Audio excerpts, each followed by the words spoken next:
नमस्कार विद्यार्थी मित्रांनो, आज आपण इयत्ता 8वीच्या बालभारती पाठ्यपुस्तकातील धडा क्रमांक 18वा फुलपाखरे हा अभ्यासणार आहोत। फुलपाखरे या धड्याचा हा सेशन क्रमांक पहिला आहे। फुलपाखरे या धड्याचा अभ्यास करण्यापूर्वी आपण या पाठाच्या लेखकांबद्दल संक्षिप्त माहिती जाणून घेऊया। फुलपाखरे या पाठाच्या लेखकांचं नाव आहे वि.पा. दांडेकर। वि.पा. दांडेकर यांचा जन्म 1905 मध्ये झालेला आहे आणि त्यांचा मृत्यू 1974 साली झालेला आहे। वि.पा. दांडेकर हे प्रसिद्ध कादंबरीकार, समीक्षक, लघु निबंधकार म्हणून प्रसिद्ध आहेत। निकोप, आशावादी, आनंदी वृत्ती, जीवनाकडे उदारपणे पाहणारी जीवनदृष्टी, सौंदर्यदृष्टी, कल्पकता आणि विनोद यांचे उत्तम मिश्रण त्यांच्या लघुनिबंधामध्ये आढळतात। त्यांची फेरफटका, टेकडीवरून, एक पाऊल पुढे, काळ खेळतो आहे, 25 वर्षानंतर हे लघुनिबंध संग्रह, प्रतारणा, कुचंबना, तिशीचा तरुण या कादंबऱ्या, मराठी नाट्यसृष्टी, पौराणिक नाटके व मराठी नाट्यसृष्टी, सामाजिक नाटके हे ग्रंथ, केळकरांची 6 नाटके हे समीक्षात्मक पुस्तक, मराठी साहित्याची रूपरेषा हा साहित्य इतिहास संक्षेपाने मांडणारी ग्रंथ ही पुस्तके लेखकांची प्रसिद्ध आहेत।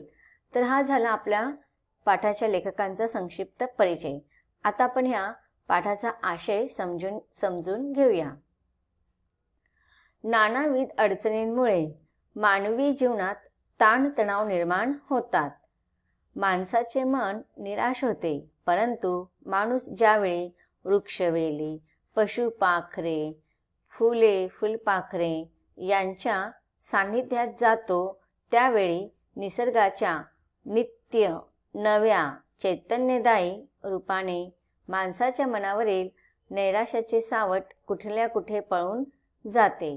तर बघा, इथे लेखक आपल्याला हे सांगत आहेत की ज्यावेळेस मनुष्याच्या जीवनामध्ये अनेक प्रकारचे संकट, अडीअडचणी काही किंवा समस्या येत असतात, त्यामुळे मनुष्य किंवा मानवी जीवन हे नेहमी तणावयुक्त असतं आणि अशा ह्या तणावामुळे किंवा संघर्षमय वातावरणामुळे मनुष्याचे मन निराश होते, दुःखी होते। पण जेव्हा मनुष्य निसर्गाच्या सान्निध्यामध्ये जातो आणि निसर्गाच्या या सान्निध्यामध्ये गेल्यानंतर वृक्षवेली, पशुपाखरे, फुलपाखरे, फुले यांना पाहून मनुष्याच्या जीवनामध्ये पुन्हा नवीन चेतना निर्माण होते आणि त्याच्या जीवनातील हे नैराश्याचे सावट म्हणजेच मनामध्ये जी काही निराशा असते ती कुठल्या कुठे पळून जाते। तर मनुष्याच्या जीवनामध्ये अशा ह्या निसर्गाचं एक अप्रतिम वरदान मनुष्याला मिळालेलं आहे। जीवनाकडे आनंदाने आणि आशादायक दृष्टीने पाहायला हवे असा संदेश प्रस्तुत पाठातून मिळतो। तर बघा, तुम्हाला प्रश्न विचारला जाऊ शकतो की ह्या पाठातून तुम्हाला काय संदेश मिळतो, तर तुम्ही याचं उत्तर लिहू शकतात की आपल्याला जीवनाकडे नेहमी आशावादी दृष्टिकोन ठेवूनच जगायला हवे। मनुष्याच्या जीवनामध्ये नकारार्थी भावना येतच असतात, पण त्या नकारार्थी भावनेवरती हावी न होता आपल्याला जीवनाकडे नेहमी आशावादी दृष्टिकोन ठेवून पाहायचा आहे। वृत्ती जेवढे माणसं असतात तेवढे वृत्ती मनुष्याचे बघा, स्वभाव सगळ्यांचे वेगवेगळे असतात, आपला दृष्टिकोन पण वेगळा असतो, पण नेहमीच आपण नकारार्थी दृष्टिकोन जगून जीवनात आपण कधीच यशस्वी होत नाही। मनुष्य हा देह आपल्याला एकदाच मिळतो, म्हणून नेहमी अशा या कितीही निराशमय जीवन असेल तरी आपल्याला आशावादी दृष्टिकोन ठेवून पुढे चालत राहायचं आहे। आता आपण प्रत्यक्ष पाठाला सुरुवात करूया। लेखक म्हणतात की मी प्रवासात होतो, प्रकृती बरी नव्हती, आगगाडीने निघालो होतो। आता लेखक सांगतात की त्यांची तब्येत बरी नव्हती आणि ते प्रवास करत होते आणि हा प्रवास ते कशाने करत होते तर आगगाडीने करत होते। दिवस पावसाळ्याचे होते, सृष्टीचे स्वरूप सुजलम सुफलम सस्य श्यामलम असे दिसत होते। सुजलम सुफलम सस्य श्यामलम हे आपल्या भारताचं वैशिष्ट्यच आहे, कारण की सगळीकडे छानपैकी हिरवळ पसरलेली असते, ह्या निसर्गाच्या विविध रूपेने आपला हा भारत देश समृद्ध झालेला आहे, संपन्न झालेला आहे. मग अशी ही सस्य श्यामला म्हणजे पिकांनीही, हिरवेगार पिकांनीही डवरलेली आपल्याकडे सर्वत्र हे हिरवळ पाहायला मिळते. नदी नाल्यातून आणि भात शेतातून पाणी तुडुंब भरून वाहत होते. थोडी वर आलेली पिके वाऱ्यावर डुलत होती. सृष्टी जणू आनंदाने नाचत असल्यासारखी दिसत होती. परंतु माझ्याच मनावर मळप आल्याने मी तिच्याशी समरस होऊ शकत नव्हतो. आता त्याच्या पाठीमागचं कारण पण लेखकाने सांगितलेलं आहे की लेखक प्रवास करत होते आणि पावसाळ्याचे दिवस होते. पावसाळ्याचे दिवस असल्या कारणाने ते आगगाडीने प्रवास करत असताना त्यांची तब्येत बरी नव्हती. आणि बरी नसल्या कारणे बघा, आपल्याला जेव्हा आपल्याला पण असं होतं की कधी कधी आपली तब्येत अचानक बिघडली किंवा मग आपल्याला आजार थोडासाच असतो, पण आपलं मन इतकं निराश होऊन जातं की आपल्या अंगामध्ये त्राण राहत नाही, आपल्या शरीरा आपल्याला साथ देत नाही असं वाटतं. आणि अशा ह्या आजारपणामध्ये आपल्याला जर बाहेर आपण पाहिलं, एक दृष्टिकोन आपण सगळीकडे जर पाहिला, तर निसर्ग आपल्याला भरभरून आनंद द्यायचा प्रयत्न करत असतो. पण आपण म्हणतो ना की आपल्या मनामध्ये जर ती भावनाच नसेल सृष्टीकडे बघायची, तर आपण त्याच्यात कितीही चांगलं दिसत असेल तरी आपण तिथे नाही पाहू शकत. तर तसंच काहीतरी लेखकाबरोबर झालेलं आहे की संपूर्ण ही सृष्टी निसर्गाचं सर्व सुजलाम सुफलाम रूप लेखकाच्या समोर असं पसरलेलं आहे. आणि असं वाटत आहे की सारी सृष्टी आनंदाने नाचत आहे, डुलत आहे. पण लेखकाच्या मनावरती आजारपणाचं मळप बसल्या कारणाने लेखक त्या सृष्टीबरोबर, त्या निसर्गाबरोबर समरस होऊ शकत नव्हते. शरीराच्या अस्वास्थ्यामुळे मनाला एक प्रकारची मरगळ आली होती. आता त्यांच्या मनामध्ये मरगळ का आली होती? कारण की त्यांचं आजारी असल्या कारणाने ते थोडे अस्वस्थ होते. आता बघा, कधी कधी काय होतं की आपण आजारपण असतं 2-3 दिवसाचंच, पण त्याच्यामुळे आजारपण जरी 2-3 दिवसाचं असलं तरी तो थकवा खूप दिवस आपल्याबरोबर राहतो. आणि असंच काहीतरी झालं होतं की शरीराचा आजारपणामुळे शरीर पूर्ण थकलं होतं आणि शरीर थकल्यामुळे त्यांचं मनसुद्धा अस्वस्थ होतं. आणि असं अस्वस्थ मनावरती त्या आजारपणाची मरगळ साचलेली होती. त्यामुळे मला सर्व गोष्टी त्या वेळेपुरता तरी निरर्थक, क्षणिक वाटत होत्या. नाचरे ओढे आणि हरित तृणांचे गालिचे माझ्या मनाला नाचवू शकत नव्हते. आता बघा, एखादा कवी किंवा लेखक असतो तर ह्या लेखकाला किंवा कवीला अशा सृष्टीमध्ये सगळीकडे असं सुंदर वातावरण पसरलेलं असताना त्यांना कधी काही सुचणार नाही, असं कधी होत नाही. लेखक आणि कवींचं मन नेहमी बघावं ना तेव्हा सुंदर विचारांनी फुललेलं असतं. ज्याप्रमाणे सगळीकडे सृष्टी हिरवीगार असते, वाऱ्यावर पिके डुलत असतात, तसंच ते कवीचं आणि लेखकाचं मनसुद्धा कल्पनाने नेहमी डुलत असतं, नेहमी झुलत असतं. आणि त्यावेळेस लेखकाला सगळी सृष्टी अशी सौंदर्यमय वाटत होती, आनंदमय वाटत होती. पण लेखक आजारी असल्या कारणाने शारीरिक आणि मानसिक अस्वास्थ्यामुळे लेखकाला ती सृष्टी आहे ना त्यावेळेस निरर्थक आणि क्षणभंगूर वाटत होती. क्षणिक म्हणजे क्षणभंगूर. त्यावरती ते पावसाच्या डोंगरातून ते वाहणारे ओढे, पावसाचे ओढे, पाण्याची बघा, तुम्हाला माहिती असेल की पावसाळ्यामध्ये जी डोंगरावरून छोटीशी पाण्याची धार वाहत असते त्याला आपण ओढे म्हणतो. आणि ते असं वाटत होते की नाचत येत आहेत ते इकडून तिकडून, जसं लहान मुली नाचत असतात ना, ह्या गल्लीतून त्या गल्लीमध्ये बागडत असतात, तसेच ते ओढे सुद्धा आहेत ना छानपैकी नाचत होते. हरित तृणांचे गालीचे म्हणजे सर्वत्र हिरवळ पसरली होती. पण लेखक सांगतात की हे सगळं वातावरण आहे ना माझ्या मनाला त्यावेळेला भावत नव्हतं, ते नाचवू शकत नव्हते. एखाद्या पोरक्या पोराप्रमाणे मन स्वतःशीच नाराज होऊन बसले होते.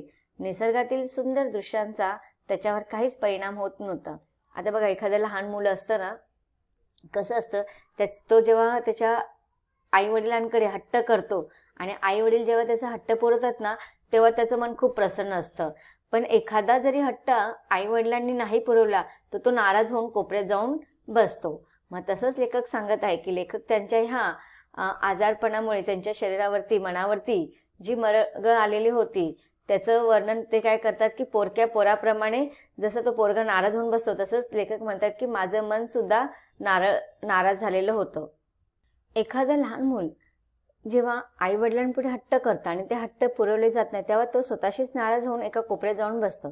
तर लेखक इथे त्याची आपल्या अस्वस्थ मनाची जी त्यांच्या मनावरती मरगळ आलेली होती आजारपणामुळे, तर त्याची तुलना किंवा त्याची उपमा पोरक्या पोराप्रमाणे नाराज होऊन बसलेल्या त्या पोराप्रमाणे सांगते की त्यांचं मन सुद्धा कारण नसताना उगाच स्वतःशी नाराज होऊन बसलेलं होतं आणि त्यामुळे नाराज ह्या मनामध्ये निसर्गातील ह्या सुंदर दृश्यांचा काहीच परिणाम होत नव्हता.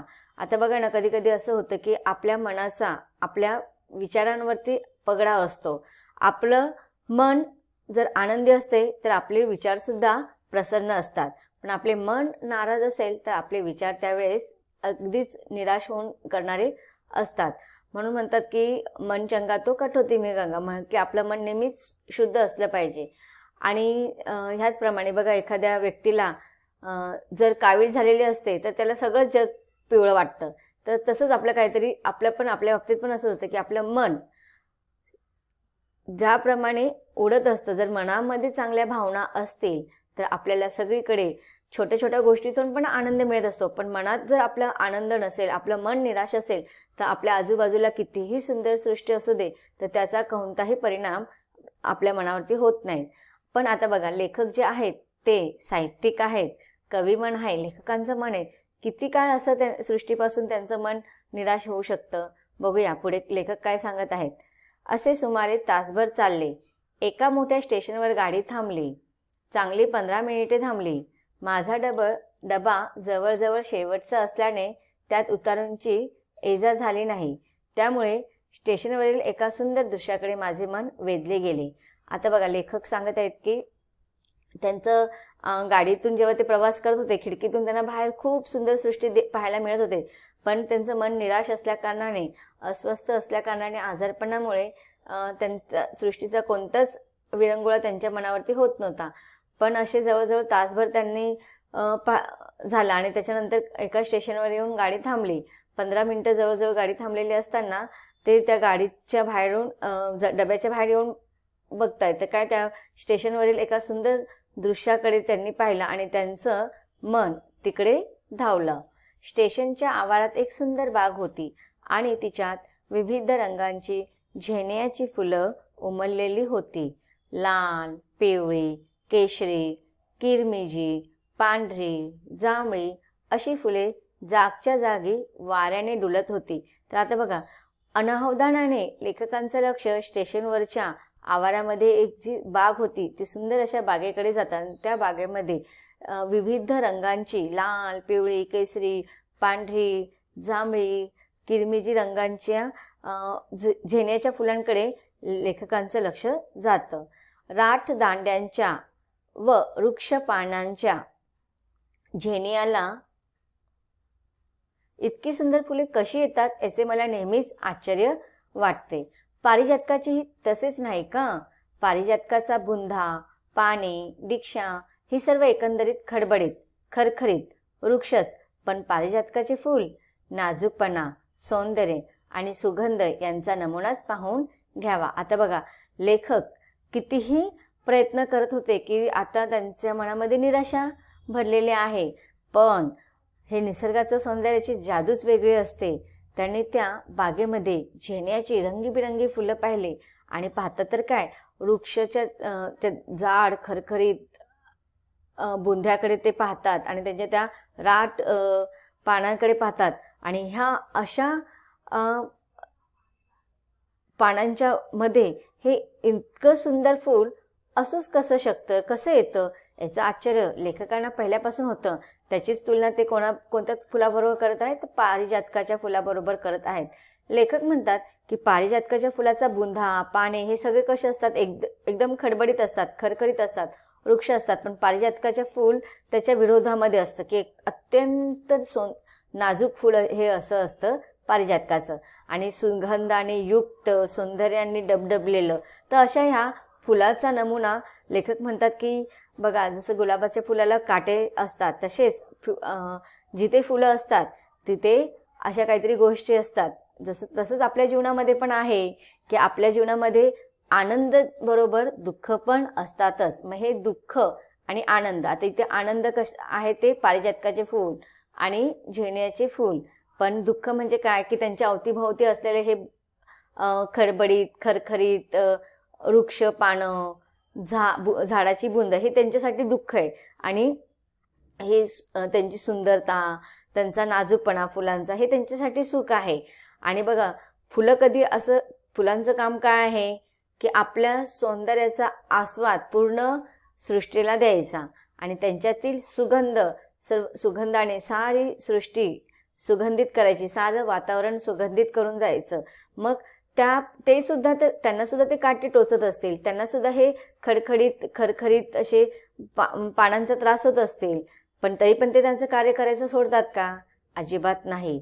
आणि इथेच लेखकाच्या मनामधील ही निराशा भावना बघा कशी बदलत चाललेली आहे. त्यांचं मन आता ह्या निसर्गामध्ये रमू लागलेलं आहे. तर विद्यार्थी मित्रांनो, या पाठात आपण काय शिकलो की निसर्गाची किमयाच वेगळी असते. कितीही मनुष्य दुःखी असू दे, कितीही निराश असू दे, पण जेव्हा निसर्गातील सृष्टीतील असे वेगवेगळे सौंदर्य पाहतात तेव्हा कोणताही मनुष्य कितीही दुःखी असेल, कितीही निराश असेल, तर त्या मनुष्याच्या मनातील हे निराशा नक्कीच पळवून लावतात. ह्या पाठामध्ये लेखकाबरोबर असंच झालेलं आहे. पाहूया मग आता लेखकाच्या मनातील ही मरगळ गेली की नाही, सगळ्यांना जाणून घ्यायचं आहे ना. पण ते आपण जाणून घेणार आहोत पाठाच्या पुढील सेशनमध्ये. धन्यवाद.